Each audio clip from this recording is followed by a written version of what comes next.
septiembre, la diputada de Empleo, Inclusión Social e Igualdad y la directora de Empleo de la Diputación Foral de Vizcaya se reunieron con la Junta Directiva de ICASLA en Vizcaya para encontrar fórmulas de colaboración en ámbitos donde la formación profesional pública puede y debe ser una aliada en el desarrollo del territorio.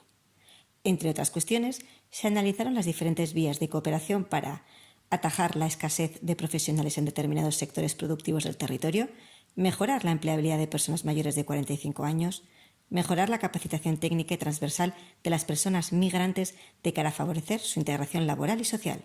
En definitiva, el encuentro sirvió para identificar espacios en los que la formación profesional pública sea una aliada de la Diputación Foral de Vizcaya.